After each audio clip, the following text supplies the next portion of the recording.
All right, Justin, I'm going to try to not mess up as much this time, and we're going to try and record the same video about ZIM, a shipping company that produces cash for a living. And I have bought in quite a bit of it, mainly call options. If you've been following the channel, which I know anyone watching this probably have not been, we were talking about this a few weeks ago when I was really bullish. I got quite a few call options. I since sold all of them, and now we see an even better buying opportunity. It went from, say, 40 to 60. Now it's back down to 40. And what am I going to do? I'm going to buy. But this is completely fundamentally driven. Let's put some numbers to it. ZIM has a market cap of $5 billion. It's trading out around $44, $45 right now. Last quarter,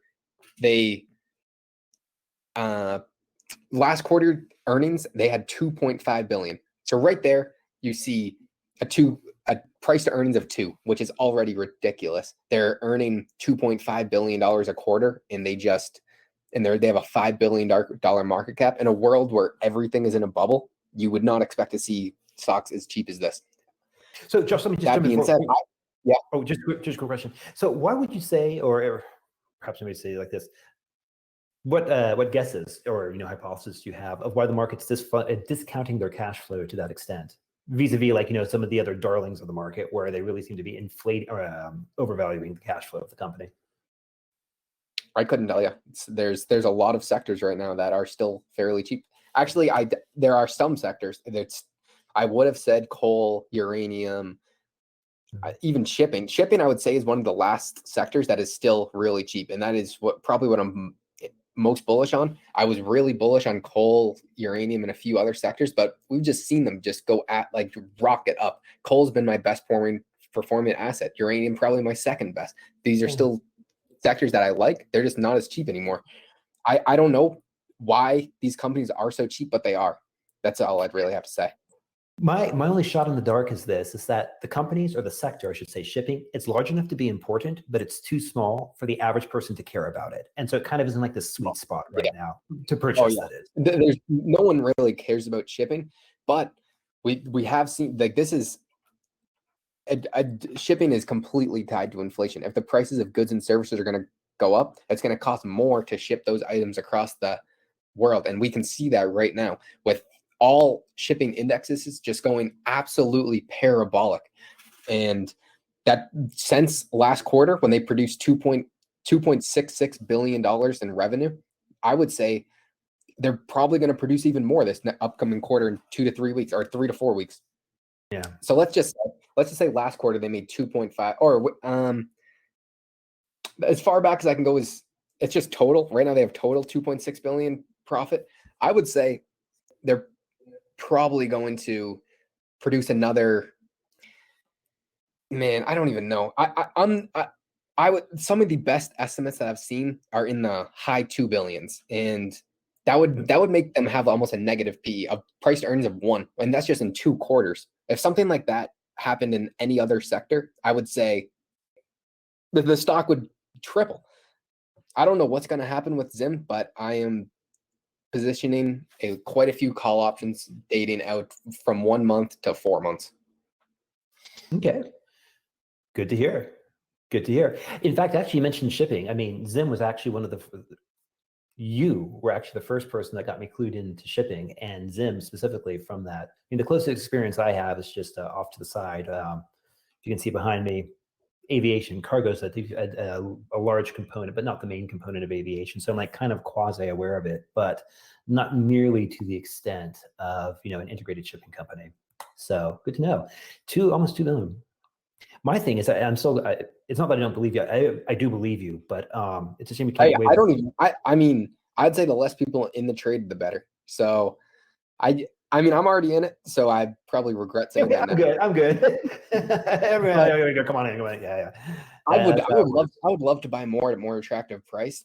And I don't know what's going to happen because there are some headwinds in the actual market. The market's been very frothy. I'm bullish right now because most people are bearish, but there are a lot of headwinds. And if the entire market comes down, ZIM will be no exception. ZIM will come down as well. So you have to be aware. If you are bearish on the market as a whole, I would say you still have to be bearish on these companies. But just at least if you think we're going to see a crash, everything will come down. We can see secular rotations, which is, I mean, the market's kind of being choppy right now. Tech's coming down. Energy's absolutely skyrocketing, which is kind of concerning, especially if you don't drive a Tesla like Justin over here. So I don't know what's going to happen, but I'm positioning for the next few months. I'm not holding this company an extremely long time. I would love to. I think that they were going to produce dividends in the future, if not share buybacks or expand their company. I think it's a great company, but you have to know your time frame before you enter.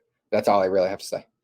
Yeah, there's something interesting to keep an eye on. So, I guess really it's going to be a function of who needs to use shipping. But anyways, Josh, it's interesting. You said one other thing to not to talk too much about this, but just something. I say this as a what's the word? Off the cuff note. Today I was at lunch, one of my favorite spots, and yeah, yeah, yeah. And two people, like two of the employees, I kind of like know or whatever. They both said, "Oh, are you in crypto?" I'm like, "Well, I mean, a little. I mean, I have." That is one of the biggest red flags that one can handle. Keep going. So what happened exactly? Oh, so one of the guys was actually the manager of the restaurant. He's like, "Oh yeah, I worked in June." I was probably somewhat along the lines of myself, like, "Well, look, I had dollars. I want to kind of diversify out of dollars. I already have an equity." That's what he said, or that's what you said? No, that's what he said. I mean, this story is very kind of very diversify out of dollars. You want to say diversify out of dollars, but that's putting my spin on. But his attitude was like, "Listen, I've done relatively well for myself. I'm by no means, extraordinarily wealthy, but, I save a little. And I realized that all my savings were kind of like over in this pot. And then I started looking around. And so I don't know. I mean, I didn't ask, how much he had allocated, but it sounded like maybe like 5 to 10%, just, well, we'll test the market. 10% in cryptos that they probably know nothing about. Jeez. See, that's what I do not like to see, that people just throwing checks into crypto. It's okay if you are an ideologist and you plan on holding for the next till you die, which a lot of these people do. But there are some serious headwinds. When you see everyone piling into a trade, you know that you are not in the right spot. And Justin loves XRP, which now all our Bitcoin folks are gone. But we had no folks. So, but yeah, I don't have any friends. It's hard. Like, you can say that this is like the biggest thing of all time and Bitcoin's going to take over the world, and maybe it does, but that's not going to be without volatility. That just scares the living crap out of me, to keep it YouTube friendly.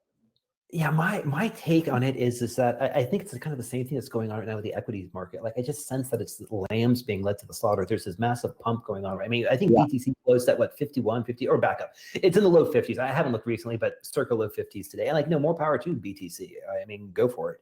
But you're fine waiting longer term. I think that there is incredible opportunities in the market right now. I'm ready to pounce on them and be out in the next month or two. It's pretty much. I think one of the biggest differences, and this is probably the real estate in me. The real estate you're expecting to hold for the next few years, so I completely understand that. And I would say if you were your trading style is much longer term and extremely speculative, and so I don't really expect you to like anything in the market right now, especially with your time horizons, which you go for. But my time horizons, it all depends. You have to define where your edges and what your time horizons are, or you're never going to succeed, I would say. You'll whipsaw yourself is what will happen, right? Yeah. Is that, and I would say too, though, that when it comes to crypto, I mean, even I zealously guard my cat says hello. I zealously guard my my XRP, but even then, I took some profits to reallocate towards metal. Now, granted, I'm doing another trade, where I can do a loan against the metal, which I plan to re-enter into the crypto space, and a few other things, perhaps. But the point is that for crypto guys, right, who have set up a staple bag, because the crypto guys are clever enough to understand that you kind of want to lock in some gains and use, let's say, USDC to do that. They're absolutely correct. It's like the market guys saying, okay, we're going to have a part of our portfolio in cash, and maybe, like 10, 15%. Again, I really like Jim Rickards. And so, Rickards has recently been. You love Jim Rickards. That's why I'm going to New Orleans, right? Cost the poor gentleman. Hello. Anyways, but let's not give the strategy away. My point, though, is that when it comes to, like, so they get the first part right. But this is the thing. The first part, they get right. Okay, listen, we want to take into something, or we want to hedge our gains. We want to save our financial gains. Thumbs up. Absolutely correct. Makes sense. But the problem that they do is what I saw the equities guys doing. Because back before my grandmother passed, I would go to the meetings with her for money managers, and these people were very professional. They knew the market inside and out, and they had these beautiful reports printed on fine, thick, glossy paper, showing this and that and that, and how they're diversified, blah blah blah, whatever. And I'm not saying they weren't diversified; they were diversified within the asset class, but they weren't diversified out of the asset class. That is where long volatility comes in, I would argue. So anyways, from all this, what it led to is that, and this is kind of, what you kind of learn in real, or this is going to be looking at my real estate things. Well, back up. There's one thought. Let me throw another thought out there. The one thing that the precious metals guys really screw the pooch on is the concept of leverage. They are so anti-debt. And this is, of course, coming from the real estate guy's perspective, which is so pro-debt. My point is this, is like, look, if you want to have, I don't know, half of your balance sheet or whatever sitting in, metals, go for it, right? I mean, I'm not quite there yet, but I'm getting there. But at the same time, too, like, you kind of want to unlock the value from that. And that's where you can, do leveraging against it. And if you're in real estate, you kind of have to know how to use leveraging. And so my comment has always been, I really think the obvious trade here is that locking your gains. Let's say you're a Bitcoin maxi or whatever, right? Or backup. Not even set that up to the side. Let's just say you've got like a $100,000 a USDC stable bag. Okay, great. Maybe take 50% of that. So let's say 50,000, whatever, right? Turn it into metals, and then borrow up to, let's say, maybe 60% of the value of that. So what were we at, like 30,000 or so? Or whatever it's 6% of 50,000 is, I think it's 30, top of my head. So there's your loan proceeds. You can put that right back into USDC if you want to do it, or, sit in cash, physical cash. But my point is that you now have 30,000 of metal, which you borrowed against. So you've got an inflation hedge in both directions. In other words, you've got a real asset that should stand up against inflation. And at the same time, if there is inflation, you're paying back the loan that you borrowed in dollars that are worth less. But that will only work if you have a passive cash flow stream coming in. Oh, I've got you covered on that too. So this goes back into the crypto land. So I mean, depending that there's a lot of caveat there. So you're going to say, oh, well, you can earn 8% on or Coinbase or whatever. And yes, you can for now. But what happens if you start to see does Coinbase get shaky and lower that down to 7%? I would be running for the hills, because that probably means that they are planning on defaulting soon. And you just don't earn 8% to pay out to everyone. I'm sorry, it does not happen. There has to be a catch. And whether they're in the repo market with Evergrande, or if they are literally just doing just some shady business, they are finding a way to make 8%. So, Josh, I think the correct answer to your quandary, which is a very good quandary, is have fun staying poor. So, no. So what it is that this is crypto.com. Like, honestly, I was reading something earlier today. I think sent it to you, but I just didn't get a chance to. I got distracted. Shame on me. My busy work schedule and all. So, anyways, but yeah. So, Josh, like that's an excellent question. I don't know the answer to that. I mean, like in my world, like when I re-enter XRP, the thing that I worry about is this: when what's hitting the fan, everything gets not shut down, but things run slow. And the crypto guys always say, well, it's decentralized, and okay, I'll give them that.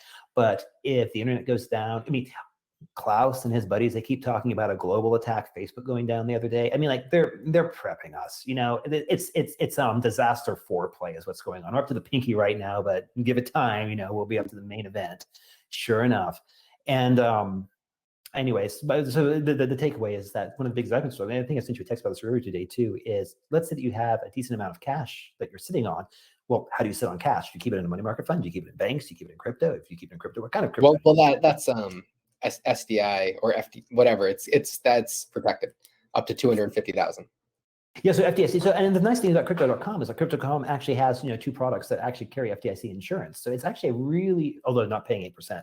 So it's a really interesting venue right there. And like, Josh, I don't know what the answer is, but this would be a good future video to kind of talk about like ways to. We'll have to do a deeper dive and let you guys know. We probably don't want to keep it too much longer. Do you have any final thoughts? Yeah, no, Josh, we've gone on. Josh, good video. Talking up, keep people updated on ZIM, keep people updated on what's going on in the cryptos, at least from our perspective. But from the boomer and the doomer,